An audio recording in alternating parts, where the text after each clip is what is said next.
오늘 우리에게 주시는 말씀은 두 군데의 말씀입니다. 로마서 1장 17절 말씀,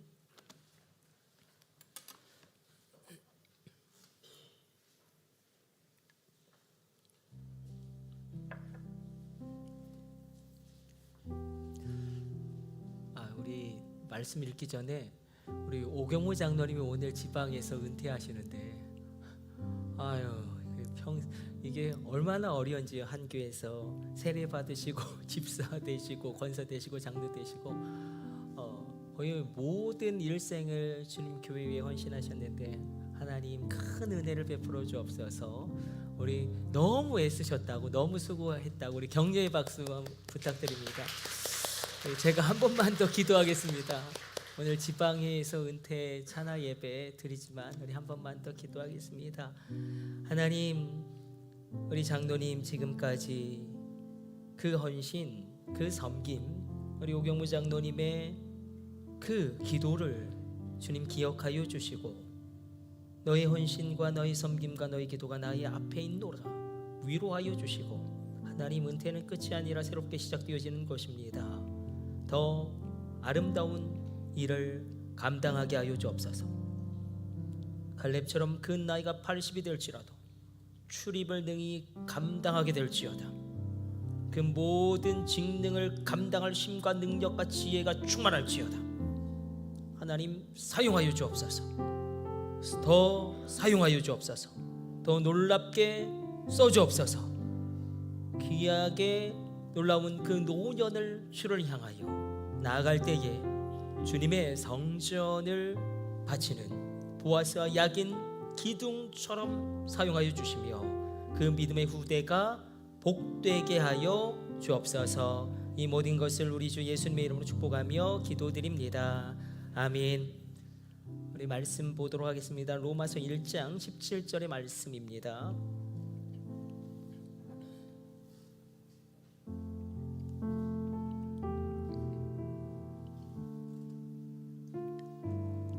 같이 읽습니다. 복음에는 하나님의 의가 나타나서 믿음으로 믿음에 이르게 하나니, 기록된 바 오직 의인은 믿음으로 말미암아 살리라 함과 같으니라. 아멘. 줄을 하나 끼워 놓으시고 마태복음으로 갑니다. 마태복음 8장 23절로 27절까지 말씀 우리 교독해서 읽도록 하겠습니다.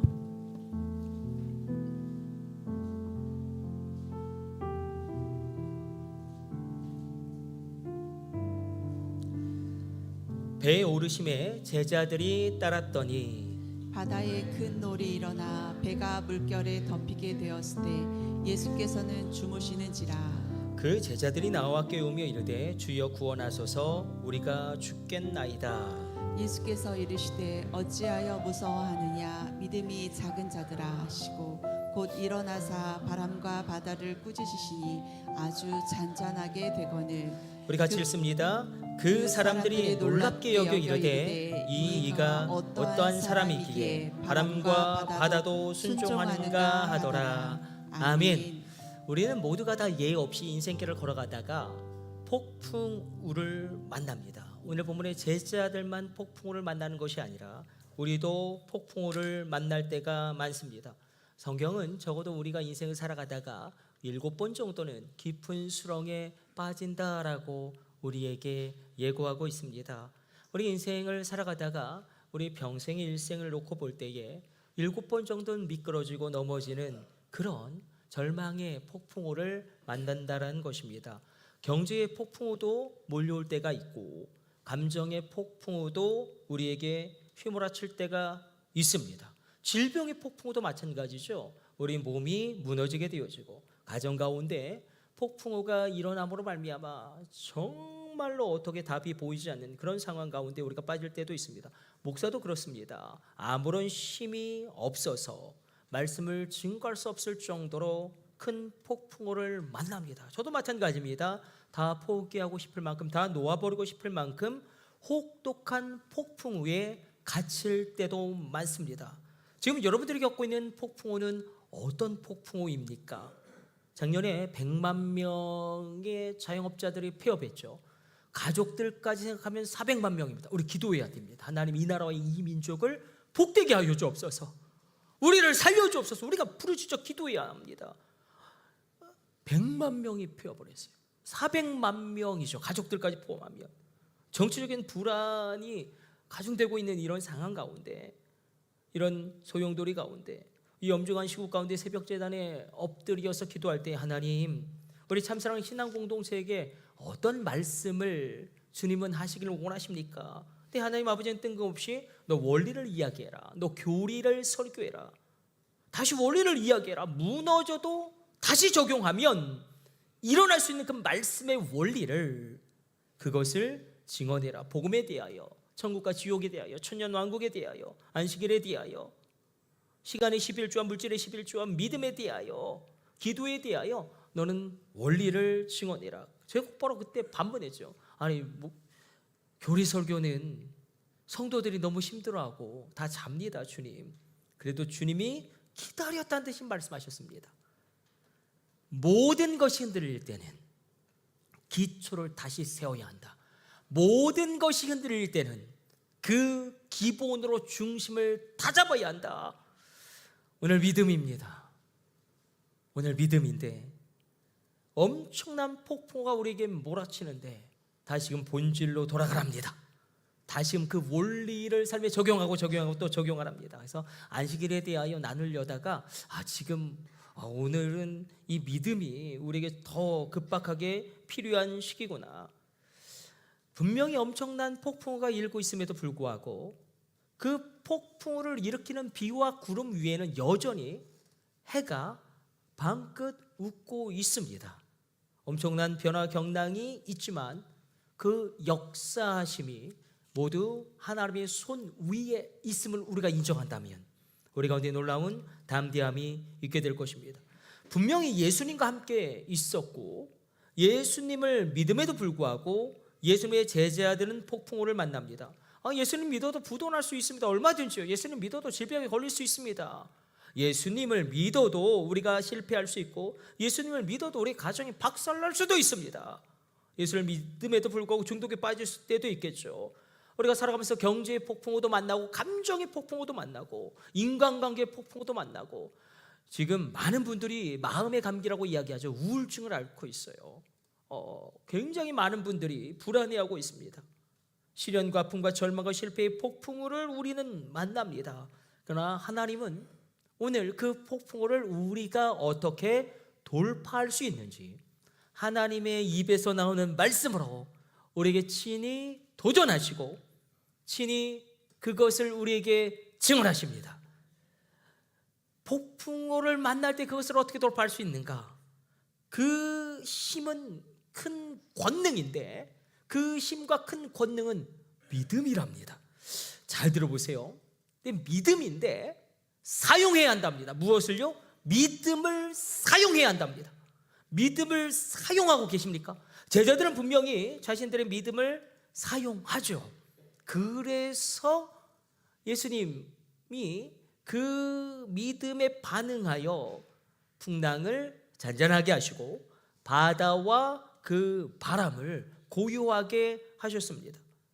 제자들은 자신들의 믿음을 사용합니다. 그러나 크게 사용하지는 못합니다. 작게 사용하죠. 그래서 26절로 이 믿음이 작은 자들아 예수님의 책망을 받습니다. 그러나 작게라도 믿음을 사용했다는 것에 우리가 방점을 찍고 집중해 보면 그들이 믿음을 사용한 것이 무엇이냐면 그들이 믿음을 사용하거든요. 어떻게 사용하냐면 바로 폭풍우 가운데 예수님을 흔들어 깨웠다라는 것입니다. 예수님을 흔들어 깨우는 것인데 우리가 예수님을 결국 흔들어 깨우는 것은 기도이지 않겠습니까? 기도로 예수님을 흔들어 깨우는데 그 기도가 명확합니다. 그렇구나. 폭풍우를 돌파할 때는 명확한 기도가 필요하구나. 확실한 기도가 필요하구나. 그 명확한 기도, 그 확실한 기도는 무엇이냐면 살려주시길 주여 우리가 죽겠나이다. 우리를 살려주옵소서. 우리도 마찬가지죠. 그 6.25의 동남 가운데 살려달라고 기도하였을 때에 하나님의 은혜가 이 땅 가운데 임하지 않았습니까? 우리가 그 지독한 가난 가운데 살려달라고 부르짖어 기도할 때에 우리가 너무나 세련되어져서 더 이상 살려달라고 기도하지 않으니 하나님의 구원의 역사가 제한되어지는 것은 아닌가. 그래서 우리가 정말 폭풍우 가운데 주여 우리가 죽게 되었나이다. 우리 자녀를 살려주옵소서. 이 나라 이 민족을 살려주옵소서. 우리가 부르짖어 기도할 때 그렇게 우리 주님을 흔들어 깨우는 것입니다. 우리가 오늘 분명하게 기억하기를 원하는 것은 예수님이 사실은 꾸짖는 대상은 두 가지 대상입니다. 먼저 풍랑을 꾸짖으시죠. 바다야 잠잠하라, 바다야 고요해라, 풍랑아 잠잠하라. 이 풍랑을 꾸짖으시고 두 번째 꾸짖으신 대상이 제자들인데 뭐라고 이야기하십니까? 어찌하여 두려워하느냐, 이 믿음이 작은 자들아. 제자들을 책망하시는데 그들의 믿음이 작다라고. 자, 믿음이에요. 성경은 큰 믿음과 작은 믿음을 구분하여 우리에게 보여주고 있습니다. 풍랑 앞에서 두려워 떠는 제자들을 향하여 예수님이 이렇게 책망하시죠. 우리 26절 예수님의 책망인데 우리 같이 집중해서 읽습니다. 예수께서 이르시되 어찌하여 무서워하느냐, 믿음이 작은 자들아 하시고 곧 일어나서 바람과 바다를 꾸짖으시니 아주 잔잔하게 되거늘. 믿음이 작은 자들아 책망을 하시는데 여기서 믿음이 작다라는 것은 원어로는 올리고인데, 올리고 이게 리들, 그러니까 질량이 작다라는 거예요. 단순히 양의 개념이 아니라 질의 개념이죠. 질이 나쁘고 작은 거예요. 그러니까 믿음이 많다 적다, 믿음이 크다, 믿음이 작다. 그럼 큰 믿음이 무엇인가? 여러분, 큰 믿음은 무엇입니까? 작은 믿음은 한 번 순종해 보는 것이 작은 믿음일 것입니다. 이것도 얼마나 귀합니까? 한 번 순종해 보는 믿음도 얼마나 귀합니까? 큰 믿음은 끝까지 순종하는 것입니다.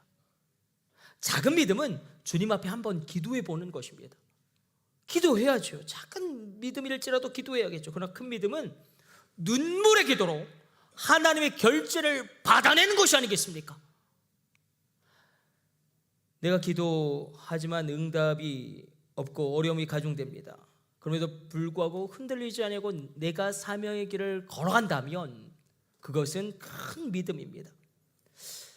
다시 말해서 우리 이렇게 한번 정리해 보면 어떨까요? 큰 믿음은 어떻게 이게 가능하냐, 어떻게 계속 순종할 수 있고 흔들림 없이 사명의 길을 걸어갈 수 있고 어떻게 하나님을 향한 불같은 확신이 흔들리지 않을 수 있겠느냐. 큰 믿음은 믿어지는 겁니다. 여러분을 축복합니다. 믿어질지어다. 믿어지는 거예요. 그것이 믿어지는 것입니다. 여러분 믿어주십니까? 여러분 가정이 회복되어지고 우리 자녀가 일어나게 되어지고 우리 교회가 부흥하게 되어지고 이 나라와 이 민족이 장성하게 될 것이 믿어지십니까? 믿어지는 것이 큰 믿음이에요. 믿어지면 놀라운 일을 행할 수 있는데 그 믿음을 사용할 수 있습니다. 그 믿음으로 도전할 수 있습니다. 그 믿음으로 나의 생각을 바꾸고 나의 행동을 바꾸고 나의 말을 바꿀 수 있습니다. 믿고 싶은 것이 있겠죠. 믿어지는 것이 있죠. 믿기를 원하는 것이 있겠지만 믿어지는 것이 있겠죠. 믿고 싶은 것과 믿어지는 것은 완전히 다르지 않겠습니까? 오늘 이 아침 여러분에게 큰 믿음이 일어나기를 축복합니다. 우리 가정 끝내 회복되어진다. 우리 자녀 끝내 하나님이 쓰임 받게 되어진다. 우리 자녀를 변화시키지 못할 인생은 없다. 이 나라 이 민족 하나님께서 반드시 개입하심으로 말미암아 이끌어 가실 것이다. 믿어지길 바라는 것이 아니에요. 믿어지기를 원하는 것이 아니라 그냥 믿어지는 거예요. 우리가 하나님 앞에 구해야 할 것이 얼마나 많겠습니까? 그래도 불구하고 무엇보다 구해야 할 것은 이 큰 믿음이 우리 가운데 있어야 하는 것이 아니겠는가? 여러분, 이렇게 믿어지면 그 믿음을 사용할 수 있고 그 믿음으로 도전할 수 있습니다. 믿음을 사용할 수 있다. 내가 믿음을 사용한다. 세상적으로 보면 다 무너져 버렸어요. 다 끝장났습니다. 잿더미 가운데 놓여 있습니다. 나 이 사람이 일어나 찬양을 합니다. 삶을 살아갑니다. 살아갈 용기를 얻습니다. 그가 가지고 있는 믿음이 실질적으로 그 삶에 영향을 미치는 것입니다. 큰 믿음은 믿어지는 거예요. 그 결과 그 믿음을 사용하게 됩니다. 잘 들어보세요. 무언가를 사용할 때 가치가 발생합니다. 이렇게 생각해 볼까요? 우리 민호가 동호로 하려고 그랬는데 우리 그 새롭게 올라온 아이들이 공식적으로 저에게 요청했어요. 목사님, 설교가 너무 깁니다. 설교가 너무 길어요. 알겠습니다. 짧게 하겠습니다. 짧게 하겠습니다. 우리 민호로 하지 말고 그래. 어떤 부자가 있는데 100억을 가지고 있어요. 100억을 가지고 있는데 100억을 가지고 있음에도 불구하고 정말로 얼마나 구두대지 막 돈을 아끼려고요. 간장에 신쌀밥만 먹습니다. 그리고 교통비도 아껴야 돼. 지하철도 버스도 안 타고 다니고요. 모든 이동할 때 걸어 다닙니다. 아니 100억을 가지고 있지만 그 결과 영양실조와 체력 손실로 죽어버렸어요. 얼마나 비참한 이야기입니까? 그런데 이게 우리 이야기입니다. 이게 바로 나의 이야기입니다. 가치와 능력과 권능은 그것을 올바로 사용할 때 발생하는데 지니고 있다고 가치가 발생하는 것은 아닙니다. 내 안에 있는 믿음은 엄청난 것이고 놀라운 것이고 내 안에 있는 복음은 돌파할 수 있는 어마어마한 강력한 것이죠. 내 안에 있는 복음이 강력함을 믿으시면 아멘. 이 복음의 야성, 믿음의 야성, 그러나 그것을 사용하지 않으면, 그래서 로마서 1장 17절에서 사도 바울이 이렇게 이야기하죠. 우리 로마서 1장 17절 말씀 우리 같이 찾아가서 읽습니다. 복음에는 하나님의 의가 나타나서 믿음으로 믿음에 이르게 하나니 기록된 바 오직 의는 믿음으로 말미암아 살리라 함과 같으니라. 여기서 제가 또 그림을 그려왔는데 그림 민현아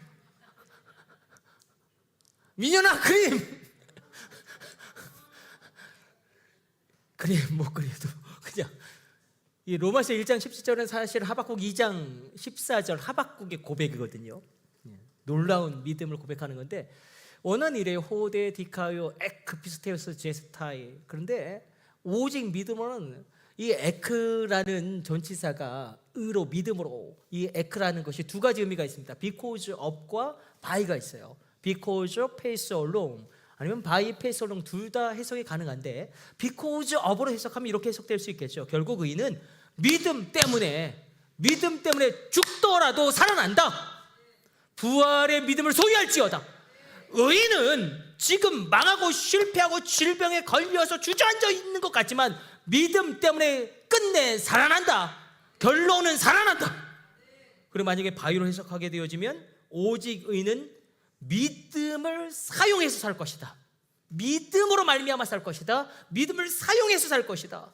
우리가 믿음을 사용해서 살아가는 하나님의 사람들로 쓰임받게 되시기를 축복합니다. 믿음을 사용한다. 세상적인 눈으로 볼 때는 다 포기하고 절망하고 그냥 다 놔버려야 되는데 내 안에 있는 믿음이 나의 삶에 영향을 미치는 거예요.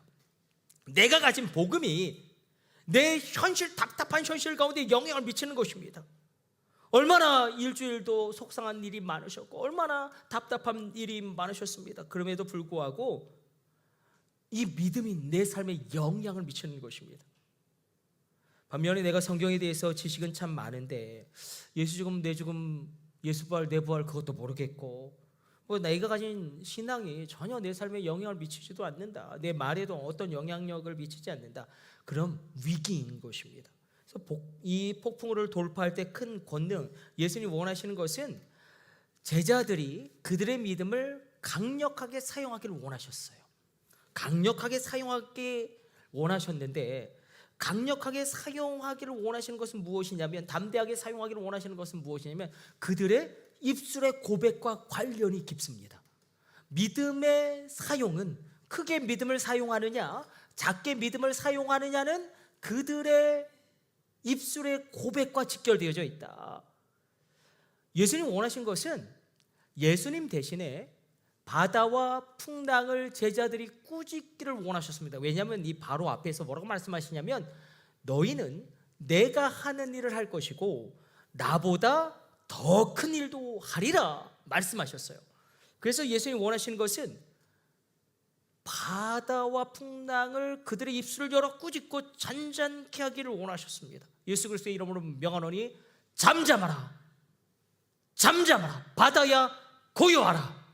이게 얼마나 중요한지 우리 가정이 막 소용돌이가 칠 때가 있어요. 그때 믿음을 가진 딱 믿음의 아버지 믿음의 어머니가 명령하는 거예요. 믿음으로 잠잠하라 고요하라. 여러분 입술 가운데 예수 그리스도의 이름으로 말미암아 놀랍게 선포되어진 믿음의 고백 믿음의 선포가 있을지어다. 이들은 예수님을 흔들어 깨우죠. 그것도 놀라운 믿음이겠지만 그러나 예수님은 그것보다 더 큰 믿음, 담대한 믿음을 원하셨습니다. 성도 여러분 어떠십니까? 믿음이 여러분에게 현재적인 사건입니까? 믿는 흉내 내는 것만으로도 이렇게 역사가 일어나는데 놀랍죠. 그냥 믿는 흉내 내는 것만으로도 이런 놀라운 역사가 일어나는데 믿어진다면 내 생각은 바뀔 수밖에 없고요, 나의 말은 바뀔 수밖에 없고요, 나의 행동은 바뀔 수밖에 없고요, 믿어진다면 하늘의 신령한 은사가 나에게 쏟아지게 될 것이고 땅이 기름진 것과 땅의 깊은 샘의 원천이 터지게 되어집니다. 우리가 그렇게 믿어지기를 원합니다. 지금 내가 믿어지기를 원합니다. 큰 믿음으로 그렇게 나의 입술의 선포가 터져 나오기를 원합니다. 우리가 주님 앞에 그렇게 달려나가기를 원합니다. 두 번째로 우리가 폭풍을 돌파하기 위해서 중요한 것은 변화된 시각이 필요합니다. 시각의 변화가 얼마나 중요한지 모릅니다. 예수님의 시선은 너희가 능히 할 수 있다예요. 제자들의 시선은 우리는 아무것도 아니다. 우리는 못하죠. 우린 연약하고 우린 부족하죠. 그러나 예수님은 말씀하신 거, 하나님이 너를 들어쓰시면 그 일을 할 수 있다. 하나님이 너와 함께 하시면, 하나님이 너와 함께 하시면 능히 너는 그 일을 이룰 수 있다. 우린 다 능력이 없고 우린 다 인격이 부족하고 우리의 조건과 여건과 처지는 우리가 사명을 감당할 수가 없습니다. 그러나 하나님이 함께 하시면 능히 그 일을 이룰 수 있다. 이 하나님의 말씀에 우리의 온 영과 혼과 몸이 깨어나 그 말씀을 정정하게 되어지는 은혜가 있을지어다. 여러분 마태복음 14장 28절에서 베드로도 똑같은 책망을 받습니다. 이 믿음이 작은 자야, 왜 의심하고 두려워하느냐. 마태복음 14장 28절을 보면 베드로가 무리를 걷죠. 무리를 거둘 수 있었던 이유는 예수님만 바라보는 거예요. 베드로는 얼마나 좌충우돌하고 문제가 많은 사람입니까, 솔직히. 그러나 주님만 바라보면 무리를 걸어가는 것입니다. 그러나 시선을 놓쳐버렸어요. 주님께로 갔던 그 시선을 잠깐 놓쳐버렸어요. 바다를 바라보기 시작하고 당장에 우리 가정에 닥친 그 어려움을 보기 시작하고 변화되지 않는 나의 자녀를 바라보기 시작하니까 넘어져 버리는 것입니다. 근데 예수님은 오늘 하신 책망과 똑같은 말씀을 하시죠. 믿음이 작은 자야, 왜 의심하느냐, 왜 두려워하느냐. 물결과 풍랑이라는 문제로부터 주님을 바라보는 시각이 변화되어지면 이 시각의 변화가 있을 때에서 내가 무엇을 바라보고 있느냐는 나의 믿음의 상태를 알려주는 굉장히 중요한 기준점이고요, 바로미터일 것입니다. 취업에 문제가 있죠. 취업이 참 안 됩니다. 어렵습니다. 그 회사 경쟁률이 50대 1이래. 그것만 보면 소망이 없어요. 그러나 주님을 바라보면 주님, 내가 어떤 일을 하기를 원하십니까? 그럼 놀라운 시야가 열려지기 시작합니다. 모든 것이 그냥 다 막혀버릴 때는 그냥 주님 앞에 우십시오. 우십시오. 예레미야처럼 우세요. 아무것도 할 수가 없을 때 그냥 우십시오. 혼자 방에 틀어박혀 울면 우울증 걸리고 자살 시도하고 그러지만 주님의 성전으로 의지를 다해서 나와서 여기서 우십시오. 십자가 앞에서 십자가 붙잡고 우십시오. 그때 예레미야가 울 때 고레스가 준비되어지지 않습니까?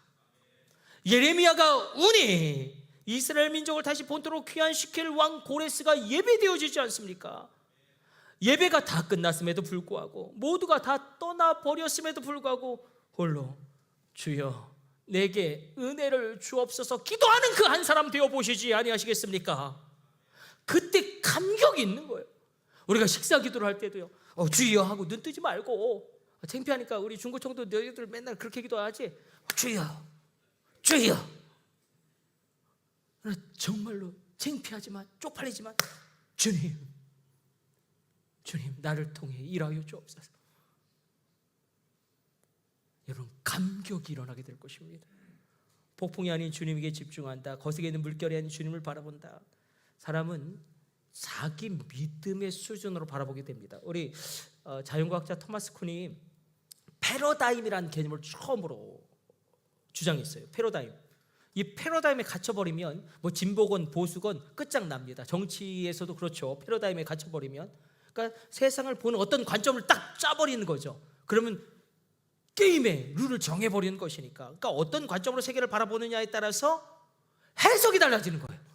어떤 관점으로 어떤 시각으로 세상을 바라보고 해석하느냐에 따라서 해석이 달라지니까 삶이 변화되어지는 것입니다. 이 사진 한번 제가 갖고 와봤는데 예전에도 한번 우리가 나누었던 말씀이기도 한데 안견에 몽유도원도라는 그림이 있습니다. 뭐 저는 이 그림 볼 때 아무런 감흥이 없는데 이게 그렇게 놀라운 명작으로 꼽히더라고요. 왜냐하면 이 몽유도원도에 사용된 화법 때문에 그렇습니다. 보통 화법은 한 가지 화법이 쓰여지는데 이것은 세 가지 화법이 모두 사용되어 있어요. 고원법과 평원법과 심원법인데 고원법은 위에서 아래를 내려다보는 것이고 평원법은 평지에서 바라보는 것이고 심원법은 마음으로 보는 거랍니다. 마음으로 보세요. 오늘 이 몽유도원도를 그래서 여기에 네 가지 그 사건이 중첩되어 있대요. 현실 세계, 환상 세계로 들어가는 입구, 그리고 환상 세계, 환상 세계를 나오면서 뒤로 돌아볼 때 보이는 그게 다 담겨져 있답니다. 그냥 그림인데 뭐 그렇다고 그러네요. 몽유도원도. 근데 한번 생각해 보는 거예요. 만약에 고원법으로 보면 바닥에 있는 내가, 밑바닥에 있는 내가 현실의 저 높은 벽을 바라보면 포기하겠죠. 절망하겠죠. 그리고 평원법으로 바라보면, 세상의 눈으로 나를 바라보면 나는 더 이상 소망이 없습니다. 세상의 표현으로 루저죠. 루저. 그러나 심원법으로 바라보면, 높은 곳에서 하나님의 시선으로 나를 바라보면, 여러분 우리 가운데 이런 놀라운 소망이 생겨납니다. 이건 과정입니다. 지금 여러분이 처한 현실은 과정이에요. 절대 결론이 아닙니다. 가장 좋은 것은 아직 오지 않았습니다. 우리 오랜만에 믿음으로 고백해 봅시다. 이건 과정이다. 이건 결론이 아니다. 가장 좋은 것은 아직 오지 않았다. 우리 미국을 개척했던 그 청교도들의 인사처럼 가장 좋은 것은 아직 오지 않았다. 우리 믿음의 고백이 있을 때에 우리가 하나님의 심원법으로 우리 인생을 해석하게 될 것입니다. 관점이 바뀌니 해석이 바뀌고 해석이 바뀌니 삶이 바뀌게 되더라. 세상 사람들은 나를 바라볼 때 보잘것이 없겠죠. 우리 가정을 바라봐도 아무것도 아니고, 우리 자녀는 저 아이가 정말로 사람 보시를 제대로 할 수 있을까, 그런 마음의 염려가 있습니다. 나 하나님이 바라보시는 심원법으로 나를 바라보게 되면, 여러분 내가 얼마나 존귀한 존재인지 그거 믿으십니까? 하나님이 나와 예수님을 맞바꾸셨습니다. 나와 예수님을 맞바꾸셨고요. 심지어 뭐라고 말씀하시냐면, 내가 기도하면 예수님이 기도하는 것을 받으시겠대요. 우리가 예수의 이름으로 기도하지 않습니까? 하나님의 자녀되는 권세를 주셨다고 이야기하지 않습니까? 얼마나 우리를 띄우시는지. 너는 왕같은 제사장이고 너는 거룩한 나라고 나의 소유된 백성이다. 아니 내가 왕같은 존재입니까? 내가 어떻게 왕같은 제사장입니까? 하나님 말씀하시는 거예요. 난 하나님 보실 때에 예수님을 맞바꾸어서 나의 구원을 이루신 하나님이시기 때문에 우리가 하나님 앞에서 내가 어떻게 서느냐, 그러므로 입을 크게 열어 담대하게 기도하십시오. 하나님 말씀하셨어요. 너의 기도는 나의 아들 예수의 기도와 똑같다고 말씀하셨습니다. 그러나 다만 우리가 이 폭풍을 당하고 고난의 때에는 침묵기도하면 안 됩니다. 묵상기도와 침묵기도는 우리가 마음이 좀 평안하고 삶이 잘 되었을 때, 이 고난의 때에는 부르짖어 기도하셔야 돼요. 부르짖어 기도하면 기도가 이렇게 모아집니다. 부르짖어 기도하면 기도가 모아져요. 집중되어지고, 그리고 그 기도 속에 내 자아가 들어가게 되는데 하나님의 계시와 나의 실존이 만나게 된다라고 신학자들은 이야기합니다. 그때 어떤 일이 일어나냐면, 내가 하는 기도에서 하나님이 시키시는 기도로 놀라운 기도의 전환이 일어납니다. 하나님이 시키시는 기도로 놀라운 기도의 변환이 일어납니다. 너는 내게 부르짖으라. 내가 내게 응답하겠고 내가 알지 못한 크고 은밀한 것을 내게 보이리라. 우리 가운데 그렇게 나아가기를 원합니다. 마지막 세 번째로 폭풍을 돌파할 때에 하나님 말씀으로 주시는 도전은 이것입니다. 우리 로마서 1장 17절 말씀 다시 한번 찾아서 읽어보도록 하겠습니다. 우리 다시 읽습니다. 복음에는 하나님의 의가 나타나서 믿음으로 믿음에 이르게 하나니 기록된 바 의인은 오직 믿음으로 말미암아 살리라 함과 같으니라. 믿음으로 믿음에 이르게 한다. 믿음에서 믿음으로 이르게 한다. 조금 연약한 믿음이에요. 그러나 그 믿음이 더 나은 믿음으로 나아가고, 그 더 나은 믿음이 더 위대한 믿음으로 나아가고, 그 위대한 믿음이 놀라운 믿음으로 변화되어진다. 믿음에서 믿음으로. 그래서 우리가 믿는 흉내라도 내는 것이 얼마나 중요한지 모릅니다. 거기에도 능력이 나와요. 작은 믿음이라도. 이 성경 전체가 다 믿어지십니까? 창세기 1장 1절에서 요한계시록 마지막 장까지 다 믿어지십니까? 상관없어요. 안 믿어주셔도 상관없어요. 예수가 나를 위해 죽으셨고, 예수가 나를 위해 부활하셨다. 예수의 죽음 가운데 나의 옛사람도 죽어지고, 예수님과 더불어 나도 부활하게 되어진다는 것이 믿어지면 창세기에서 요한계시록까지 끝내 다 믿어집니다. 믿음에서 믿음으로 이렇게 되는 거예요. 내게 주신 그 조그마한 믿음을 귀하게 여기십시오.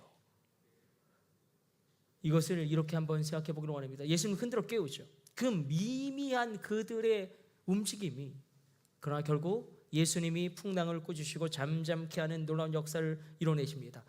나비 효과라는 에드워드 로렌츠 기상학자가 1972년 발표한 학설이 있죠. 정말로 브라질에서 한 나비의 날갯짓이 텍사스에서 돌풍을 일으킬 수도 있는가? 그래서 에드워드 로렌츠가 온도와 습도와 바람 몇 가지 기상 조건들을 컴퓨터에 다 입력하고 그 초기 조건들 가운데 1000분의 1, 그러니까 정말로 나비의 날갯짓 같은 그 변동을 주었습니다. 거의 미미한 숫자만 바꾸었는데 브라질에서 나비가 날아가는 정도의 바람을 일으켰더니 그 나비의 날갯짓하는 바람이 날아가면서 대서양을 건너고 카리브해를 건너고 북쪽으로 이동하면서 미국 텍사스에서는 거대한 토네이도를 일으키더라. 이 미미한 날갯짓, 우리가 금요기도 때 에스라서를 살피고 있지 않습니까? 에스라가 성전이 중단되죠. 건축이 중단되죠. 16년 동안 백성들을 가르칩니다. 말씀을 백성들을 가르쳐요. 매일매일의 삶에 끊임없이 하나님의 말씀을 백성들에게 전하는 그 의미 없는 나비의 날갯짓을 합니다. 16년 동안. 그러나 이스라엘에 어떤 부흥도 일어나지 않았고요, 어떤 회복도 일어나지 않았고, 성전 건축은 완전히 무너졌습니다. 학교도 마찬가지죠. 16년 동안 외쳤지만, 스가랴도 마찬가지죠. 16년 동안 하나님의 말씀을 증언했지만 여전히 백성들은 변화되지 않습니다. 그래도 불구하고 그들이 묵묵히 16년 동안 사명을 감당하지 않습니까? 흔들리지 않고 그 사명의 길을 간 것입니다. 만약에 16년 동안 어떠한 사역의 열매가 보이지 않을 때 우리는 당황하게 되죠. 가령 여러분, 1년만 기도해도 기도의 응답이 늦어지면 그 1년이라는 시간도 낙심하기에 충분한 시간이지 않습니까? 16년을 기도해도 응답이 없다면 이것을 믿으십시오. 드디어 하나님의 때가 이르매 하나님의 섭리와 에스라의 16년 동안의 미미한 날갯짓이 만났을 때에 수문 앞 광장의 부흥이라는 영적인 부흥의 토네이도가 예비되어지는 것입니다. 지금 내가 하고 있는 기도의 날갯짓이 도대체 무슨 의미가 있겠느냐? 도대체 내가 드리는 이 예배와 헌신의 날갯짓이 무슨 가치가 있을까? 아니, 도대체 복음을 받아들이지 않는 남편에게 내 평생 소원이 당신 나와 함께 가서 예배 드리는 거야. 뭐 콧방귀도 안 켜줘. 야, 아들아, 딸아, 엄마 아빠의 평생의 소원이 너와 같이 교회 가는 거다. 쳐다도 보지 않는 그 복음을 전하는 그 미미한 날갯짓이 어떤 능력으로 우리에게 주어집니까? 이 날갯짓이 무슨 의미가 있겠습니까? 이 날갯짓이 무슨 가치가 있겠습니까? 그러나 그 의미 없어 보이는 날갯짓이 하나님의 섭리와 만나면 하나님의 때가 이르매 부흥과 회복과 영전이라는 놀라운 승리의 나비 효과가 일어납니다. 말씀을 이렇게 마쳐보려고 합니다. 저는 록펠러 이야기를 하려고 하는 게 아니라 록펠러 어머니 이야기를 하려고 해요. 록펠러 어머니 엘리자 데이비스, 록펠러 어머니 엘리자 데이비스는 너무나 가난했고 문제는 뭐냐면 아빠가 문제예요. 록펠러의 아빠가 바람둥이에다가 폭력을 행하죠. 야인이죠. 그리고 무슨 만병통치약이라고 식물 엑기스를 막 그걸 만병통치약으로 막 파는 사기꾼이죠. 아무리 보아도 아빠가 이런 상태예요. 그리고 자신은 아무것도 없어요. 아무것도 없어요. 근데 이 록펠러 어머니 엘리자 데이비스 마음 가운데 어떤 믿음의 소망, 믿음의 간절함이 생겼냐면, 내가 가난하고 아무것도 없지만 나의 아들에게, 아버지 없는 이 불쌍한 애비 없는 아들에게 내가 믿음을 유업으로 남겨줘야겠다. 그리고 그 불쌍한 애비 없는 록펠러를 무릎에 앉혀놓고 사랑에 가득히 담긴 음성으로 축복하며 기도해 주는 거예요. 근데 어마어마하게 축복해 주는 거예요. 우리가 자녀들을 위하여 축복할 때는 우리 믿음으로 축복합시다. 놀랍게 축복합시다. 하나님이 행하시지 않겠어요? 어떻게 축복하냐면, 너는 일평생 예배당 맨 앞에 앉아서 예배 드릴 거야.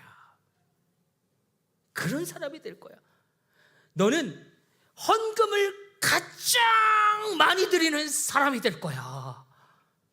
너는 주의 종의 마음을 기쁘게 하는 사람이 될 거야. 너는 너에게 주어진 사명을 묵묵히 충성한 사람이 될 거야. 아니, 그 미미한 날갯짓이, 아버지가 그렇게 막 그 아버지 없는 그 상황에서 이 미미한 날갯짓이 뭐 축복해 준다고 뭐가 달라지겠습니까?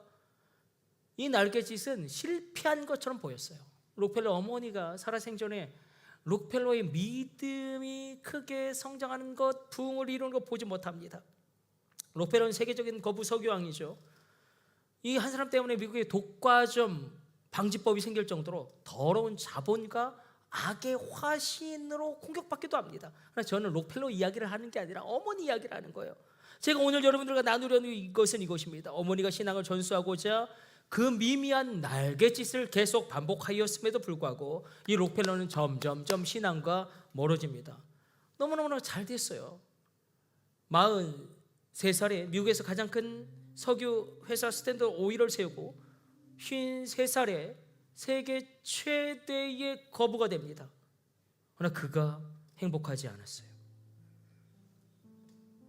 일생일대 위기가 찾아오는데 폭풍우 속에 갇혀버렸습니다. 머리가 빠지기 시작해요. 탈모, 신경이 쇠약해져요. 위궤양과 탈진, 결국 쓰러지는데 의사가 이렇게 이야기합니다. 1년 남았습니다. 1년 남았습니다. 1년을 넘기기 어려울 것 같습니다. 하루 10억을 벌었지만 그에게 닥친 폭풍우에 갇혀버리니, 그때 갑자기 어머니가 가르치 어머니가 들려주던 그 축복의 기도가 떠오르는 것입니다. 너는 일평생 예배당 맨 앞에서 예배하는 사람이 될 거야. 너는 가장 많이 헌신하는 사람이 될 거야. 너는 가장 놀랍게 쓰임받는 사람이 될 거야. 록펠러가 사서전에서 고백하듯이 그 즉시 침대 옆에 무릎을 꿇고, 하나님, 어머니가 축복하였던 이 축복이 내게 동일하게 이루어지기를 원합니다. 드디어 어머니 엘리자 데이비스의 그 미미한 날갯짓이 하나님의 섭리와 만났을 때에 그 아들 록펠러가 믿음의 사람으로 세워지게 됩니다. 독과점 방지법은 논외로 하자고요. 그러나 록펠러 한 사람으로 말미암아 교회가 4,280개가 세워집니다. 아니, 제가 조지아에 있을 때도 거기서도 록펠러가 세운 교회가 있어요. 리버사이드 처치. 우리 자녀들을 말미암아 교회가 4,280개가 세워질지어다. 교회를 세우는 사람이 얼마나 귀합니까? 아니, 대학교를 12개를 세웁니다. 여러분, 시카고 대학이 얼마나 명문입니까? 지금까지 로벨상 수상자만 100명이 넘을걸요. 100명이 넘을걸요. 시카고 대학 12개를 세우고. 와, 정말 우리가 이런 헌신하는 사람으로 서기를 원하고 우리 자녀도 이렇게 헌신하기를 원하는데, 뉴욕 사람들은 수도세를 안 냅니다. 뉴욕에 사는 시민들은 수도세를 안 내요. 왜냐하면 록펠러가 유언했어요. 뉴욕 시민의 수도세는 내가 낸다. 그래서 뉴욕에는 수도세가 없습니다. 그렇게 불꽃같이 살아가다가 98세에 그의 죽음이 가까이 옴을 예상하며 이렇게 유언과도 같은 기도를 하나님께 올리고 하나님께로 갑니다. 그의 유언과도 같은 기도는 이것이었습니다. 하나님, 내 인생 전반기 55년은 쫓기듯이 불행하게 살았습니다. 그러나 지난 인생 후반기 43년은 정말 행복했습니다. 저를 지금까지 지켜주시니 감사합니다. 이제는 주님을 만나기를 원합니다. 그리고 이제는 내 마음에 간직하고 있는 내 사랑하는 아내를 만나고 싶습니다. 사랑하는 성도 여러분, 우리 가운데 폭풍우가 몰려옵니다. 어떤 폭풍우 가운데 갇혀 계십니까? 주님은 다시금 믿음에 대하여 이야기하십니다. 우리의 믿음은 어떠한지요? 지금 내가 어떻게 바라보고 있습니까? 여러분, 내 인생을 복음으로 해석하고 믿음으로 풀어내고 계십니까? 아니면 미미한 날갯짓이라도 믿음에서 믿음으로 그 믿음의 미미한 날갯짓이 있으십니까? 그때 우리는 폭풍우를 돌파하게 되어지는 그 하나님의 섭리를 체험하게 될 것입니다. 오늘 주신 말씀 기억하면서 우리는 우리 준비하시니 우리 찬양 드리고 우리 1분 정도만 기도하기를 원합니다.